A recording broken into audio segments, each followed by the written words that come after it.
So, this has been spitting just a little bit of antifreeze out of its heater core for some time. So, I've finally gotten around to a spot where I can pull the dash out and pull all the HVAC nonsense out of the car to replace the heater core. Anyways, I think I've got virtually everything disconnected mechanically and electrically and pneumatically to get the dash out. I need to bring in some towels or something to set down on the seats to protect the seats from sharp edges like this stuff here. This is the framework of the dash. Anyways, let's see. I don't have the bolts out on the opposite side, but anyways, two bigger bolts here on each side, two smaller bolts here on each side behind a trim panel. Removed the kick panel here, the entire console, center console is out, kick panel's off on that side. I'm preparing to drop the steering wheel, the whole steering column and everything. The two mounting bolts for the steering column can be accessed with the trim still intact, but if you value your flesh, it might behoove you to, I don't know if it's showing up on camera, it might behoove you to take the trim work off. Anyways, I've disconnected and removed the ECM. It goes in this little cubby hole here. A little trim panel here that had some electrical connections. They've been disconnected. The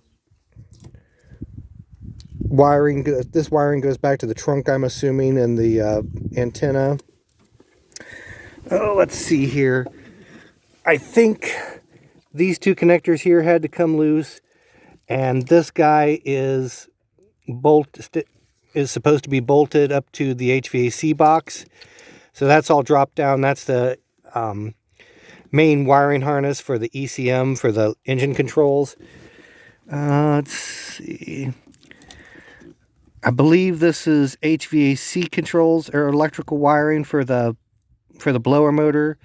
This is passenger side airbag. It's disconnected. There was a bracket down here behind this kick panel that I've removed. It's out of the way.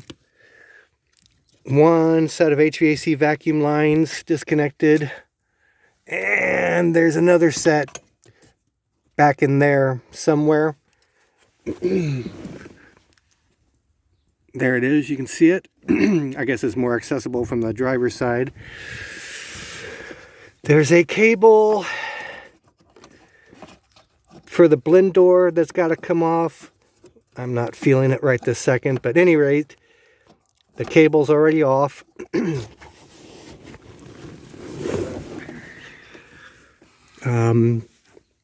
The trim panel up on the dash, or basil, defrost basil, whatever you want to call it, had to come off so that I could get access to that bolt, which someone never put back together correctly in the first place. Let's see here. Let me go around to the driver's side.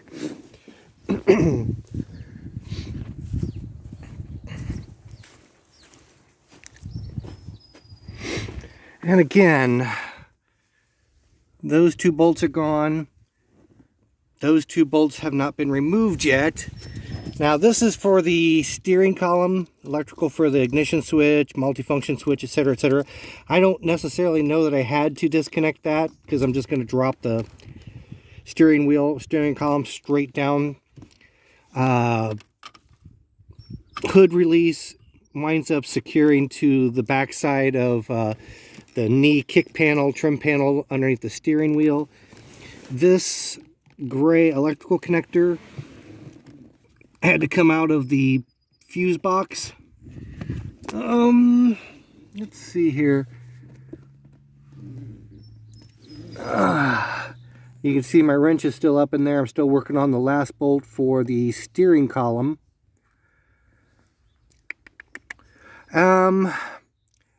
Anyways, I'm gonna go ahead and pause this for a little bit. There's probably still a connector or a few connectors that have to be disconnected on this thing.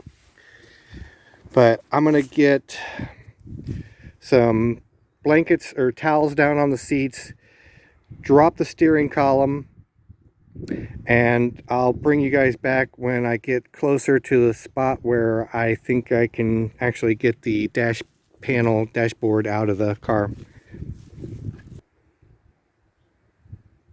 Alrighty, I think that should be it. Steering column is down, just fits nicely right in front of the seat. So I'm gonna go ahead and see if I can jockey this thing out. So I don't know how much you guys will actually be able to see of this, but I'll set the camera up on the tripod and you guys can get a good view of my butt, if nothing else.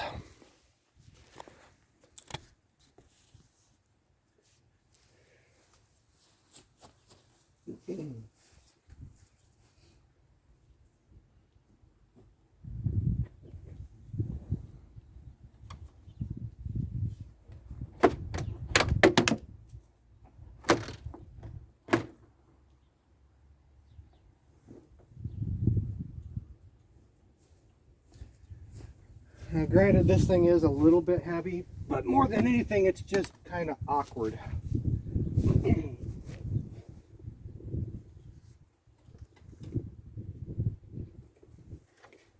There's no place really good to get a hold of it. And it feels like the two lower mounts, it feels like they kind of get stuck, for lack of a better term, to the lower mounting position, to the center hump. See if I can break it loose.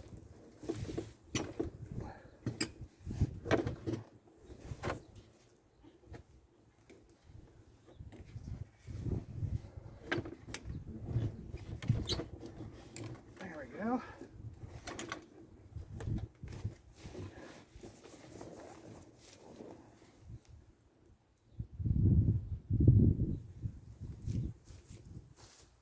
Alright, it looks like I got everything disconnected on the passenger side correctly. I think there's another connector or two. I think there's another connector or two right there. I don't know if you can see it through the windshield or not. Big blue connector. I think that's going to have to come loose yet.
There we go.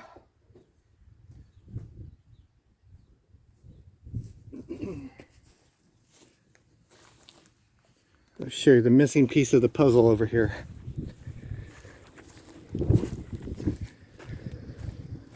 So it was this connector and this connector, which is here and here, that had to come loose yet.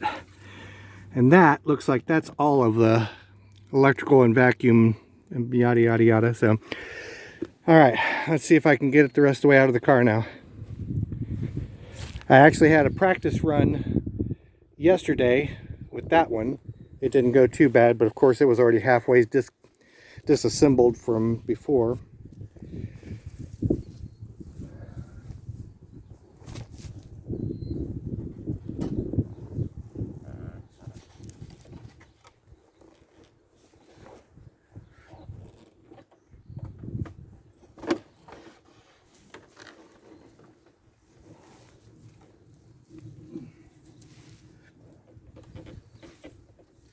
Oh yeah.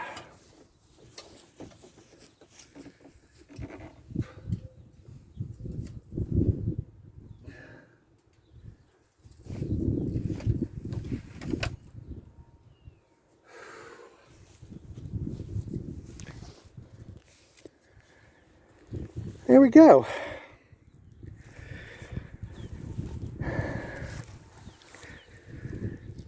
Not every day you see the back side of a dash panel.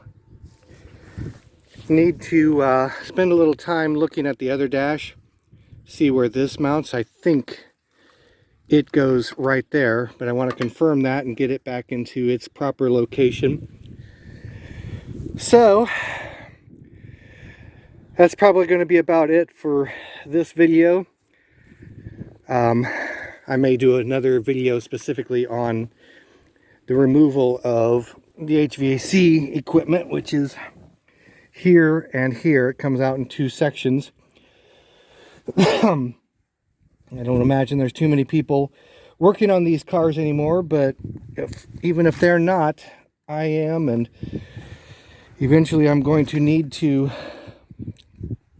do this again. Oh yeah, this used to be an automatic car until I got a hold of it. That'll teach Ford to make a CD4E. So anyways, this was one. The heater core was leaking. It looks like it's been replaced, or somebody has removed this at some point, because it's not, I found a place underneath here that is not back together the correct way. Two, something was not working right, I don't believe, as far as letting cool air in, or either letting cool air in right here, which that would have been the thing there to flip between recirculate and outside air. I don't know if that vacuum solenoid was operating correctly, or if there's two, it looks like, I believe there's two different, well heck, I'm going to just show you. Instead of sitting here telling you about it. At any rate, this is part of the reason for doing this, is the car has always been a little bit chilly in the winter, and it gets tiresome after a while. Okay, so these components are reversed from one another. This is the AC evaporator core, and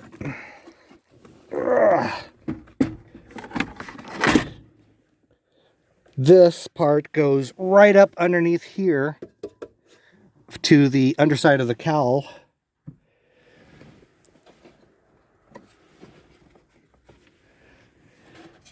Well, that one's actually not even hooked up. Feels like. Anyways, there's a second, there's two. So now we're looking into the center half here, and there's two different doors that operate here, an upper and a lower. And I'm almost wondering if somebody goofed those up.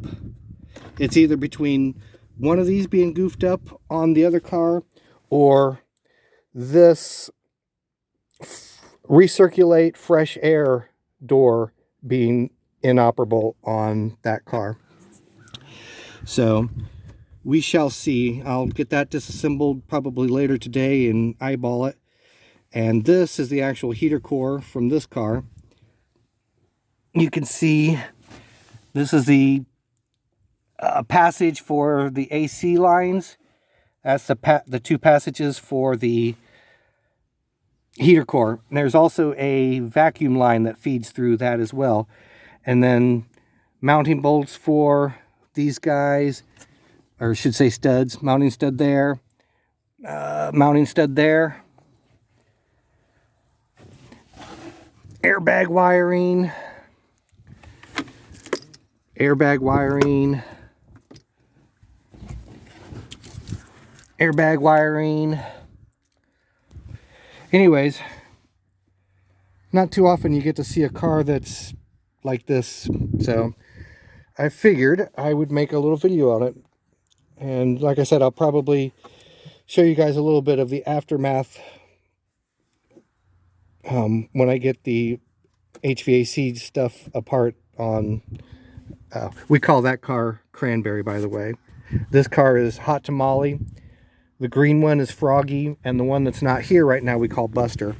That's what happens when you have 4 Ford Probes. You have to give them names. All right, so I'll catch up with you guys later.